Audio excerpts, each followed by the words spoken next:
સત્યના સંકલ્પનો દાતા ભગવાન છે। વડોદરા શહેરમાં એક આનંદની વાત એ છે કે સંસ્કારી નગરીમાં દિવ્યાંગ વ્યક્તિઓનો બહુ મોટો ક્રિકેટ મહોત્સવ યોજાઈ રહ્યો છે। ત્યારે દિવ્યાંગ વ્યક્તિઓ પોતાના જીવનમાં ઉત્તરોત્તર પ્રગતિ કરે અને રમત ગમત ક્ષેત્રમાં પણ ઉત્તરોત્તર પ્રગતિ થાય તે હેતુ માટે નોલેજ વેલી ફાઉન્ડેશન દ્વારા બહુ સરસ આયોજન થઈ રહ્યું છે। દિવ્યાંગ વ્યક્તિઓ 24 રાજ્યોમાંથી આવશે।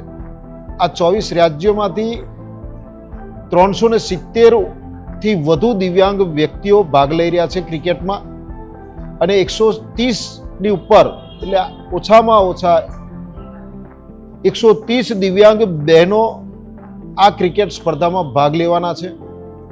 જ્યારે આખા ભારતમાંથી દિવ્યાંગ બહેનો અને ભાઈઓ વ્હીલચેર પર જ્યારે ક્રિકેટ રમતા હોય ત્યારે વડોદરા શહેરના તમામ સંસ્કારી જનોને હું નમ્ર વિનંતી કરું છું કે આવો મિલકર સાથ ચલે ના સંકલ્પ સાથે આ દિવ્યાંગ વ્યક્તિઓના ક્રિકેટ મહોત્સવમાં જોવા માટે આપ સૌ પધારો અને આ દિવ્યાંગ વ્યક્તિઓ માટે ઉત્તમ કામ કરતી સંસ્થા નોલેજ વેલી ફાઉન્ડેશનને આર્થિક તેમજ સામાજિક સહકાર આપીએ અને વધુમાં વધુ યોગદાન આપે એવી સંસ્કારી નગરીના તમામ નગરજનોને હું પ્રાર્થના કરું છું કે આવું અદ્ભુત કાર્ય જ્યારે થઈ રહ્યું હોય ત્યારે અમારા દિવ્યાંગજનોમાં અનેક ઉત્સાહ છે અને વધુમાં વધુ દિવ્યાંગજનો આ સ્પર્ધાઓમાં ભાગ લેશે।